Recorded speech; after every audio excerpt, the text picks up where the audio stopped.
That's what it's time for, guys. You know who I am. You know who you are. Let's listen to this for a second.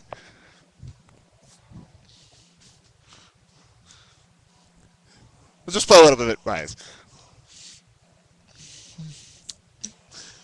Yeah, guys, it's the Elder Scrolls Skyrim review, in case you didn't realize. We'll just go to the high part. Okay.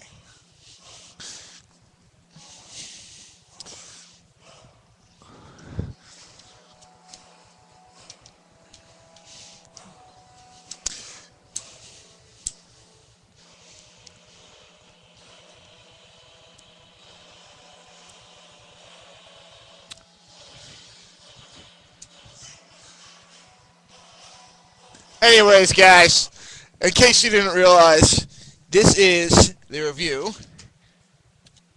of the Elder Scrolls V for the PlayStation 3, and obviously the Xbox 360 and the PC. Now let me just say, before I beat this, before I get into the whole review thing, I clocked in over probably almost 100 hours of gameplay in this. I'm up to level. I got to level 30. I did all the quests. Now there are several side quests. Several factions you could join. Before I get into that, let's just get into the review. Now the story. Basically, what it is that you're Duvahkiin. You're a which is dragon, basically dragon language term for you're dragonborn. You have a soul of a dragon, and you can absorb dragon souls. And you have the voice of a dragon, meaning you could do shouts, thunes, which means a shout, yeah. So basically, what the whole game premise of the game is that you're basically start off in this wagon. Guys, if you haven't played Skyrim, please don't watch this video. I beg you, please. This is one of the greatest RPGs in gaming history. This is a game. I don't care. I said this in one of my other videos, my impressions video. This is a game that I don't think any gamer should miss. And that's why I believe if you're only a Nintendo owner, you're an idiot. You're stupid. Not knocking Nintendo. I love Nintendo. But this game should not be missed. If you're an RPG, and not even if you're not an RPG fan, this is one of the greatest games this gen. Basically. Alright, so I'm just getting into this. So you start off in the story, the city of Helgen, and there's this dragon who attacks that city. Basically, what's going to have happened in most games, you start off and like in every Elder Scrolls game, you're a prisoner. Like for example, in Oblivion, you started off in this jail, and they let you out, and the Emperor let you out. So you start off in this on this wagon, and you're being taken to be executed, basically. And now, before you get the chance to be executed, you escape. So the whole thing is that they're trying to find out why the dragons have come in. Why are the dragons returning? What's going on? And basically the rest of the story is the main dragon, which is Alduin, who is the main dragon who's trying to basically end the world or something like that. And basically there are certain dragons, obviously, that are not evil and they're not bad. Some of them are kind of on the fence. So basically, what the whole storyline is you have to try to figure out how to defeat Alduin. Now, the way they figure it out, this is all spoilers, guys. This is like all the dirty details. So I really want to talk about the game. Basically, the way they... you know what, I won't say. But basically, you have to find a way how to defeat the dragons. Now, it's basically like an Elder Scrolls game. You could hold a weapon. It's first-person view or third-person view. And it works well. It works great. Basically, right trigger, that's an Xbox. Xbox would be right trigger, R1 in a PlayStation, L1, you have dual wield. Now, in most games, you know, if you want to be a mage, you have to unlock mage powers. If you want to be a warrior, you have to unlock warrior powers. But the great thing about this game is that they allow you to do whatever the heck you want. I was a cross between a mage and a regular warrior. I had a weapon in one hand, and I had magic. I unlocked all the magic. There's magic where you could summon a dead zombies. You could bring spirits back from from past lives to attack people. You could summon fire ladies to attack other people. I mean, Fury, I think, takes lets them run away, and you have the shouts, which is there's like all these shouts. One that knocks people like 5,000 feet away, which is really cool and really useful because when you have multiple enemies attacking you, it drives them away, and then you have a chance to take off a lot of damage, basically. It basically is a game that allows you to do what you want. It lets you decide how you want to play the game. And a lot of games are scripted. You get weapons, you unlock them, but that's pretty scripted. In this game, it allows you to do what you want. And I would say the biggest value of this game is A, the length. And not just the length. In most games, the side quests they're just like add-ons. They basically are like part of the story, and they're just basically part of the storyline. In this game, the side quests are totally separate from what's going on in the main story. I mean, you have to basically in the companion's quest, you're a werewolf, and you're basically trying to cure yourself, and you don't want to be, basically you go to Yarvasker, which was like the father of the companions, and you want to not become a werewolf. And actually, he gets killed, and in order to pursue his dream, you will have to purify him. I mean, College of Winterhold. It's another thing. They have this weird mecha thing that is consuming the college, and if you don't stop them, the college is going to go, is going to fall apart, and get destroyed. Thieves Guild. You have to find out this guy Mercer who betrays the guild, and all of a sudden this, I forgot what her name is. Ooh, let me see if I can remember. Caroline, I forgot what her name is.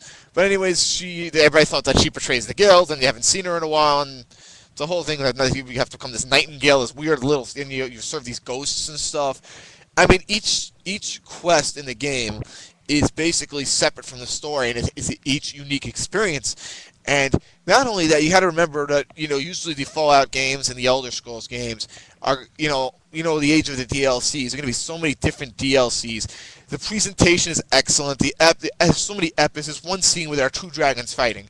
Now that doesn't spoil anything because I don't say how, when, and the last part's pretty shocking also. This game is great set pieces and cinematics. Fighting a dragon is so thrilling. It's awesome. To have a dragon breathing down your neck, basically, is outstanding.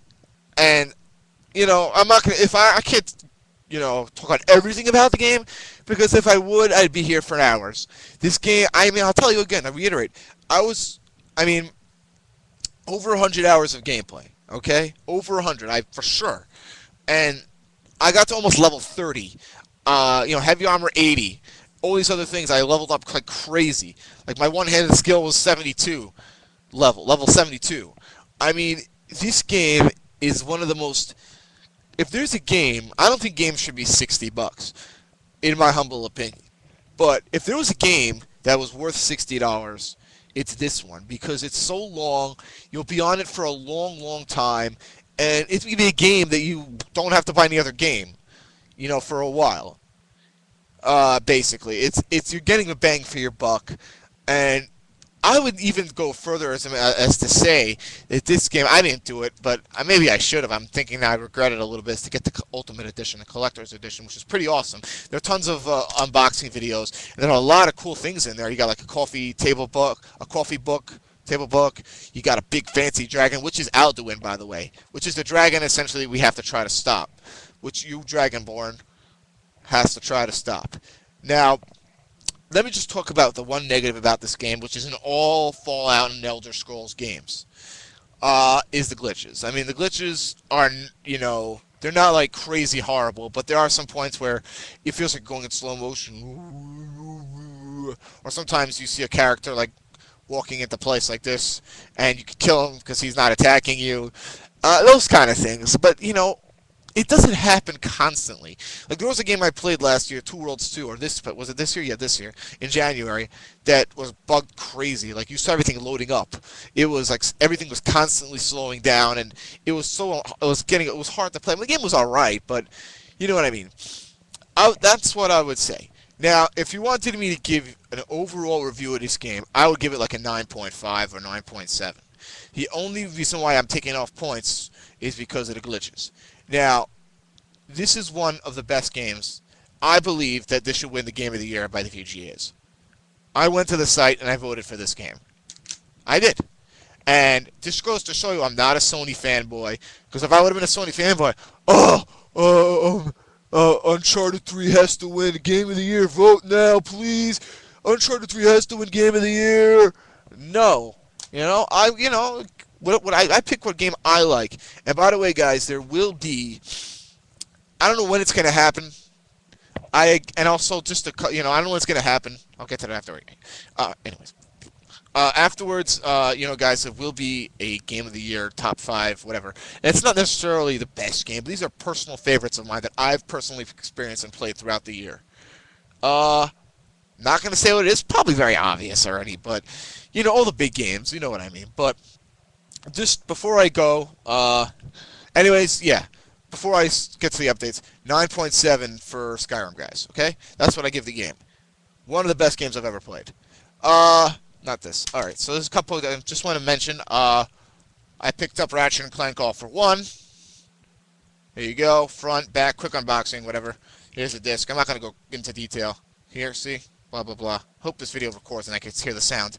That would suck if it didn't. I'm making sure it records. Hold on. Yeah, and I just beat Assassin's Creed Revelations. So there will be a review. Maybe I'll do it afterwards. I don't know. We'll see. Maybe I'll do a review later, a couple hours from now. I'll do a review of Assassin's Creed Revelations. But I just beat this game. Decent. Not Game of the Year, that's for sure. Alright, anyways, I'll give you a review on that. Coming up maybe in a couple of hours. Obviously, I'm playing Ratchet & Clank, and I'm still in the middle of this GoldenEye Reloaded now. A lot of these games I didn't get a chance to play because I was playing basically Skyrim. So, anyways, this game is awesome. And, you know what, I'm telling you, and I said this in the other video, it's much better, I think it's better than Zelda. I mean, in many ways. And that's not to take anything away from Zelda. Anyway. Alright, okay, I don't think I'm babbling on too long. Great game, Skyrim. Awesome, one of the best games this year. It's 9.7 out of 10 for me. Take care, guys. Have a wonderful night.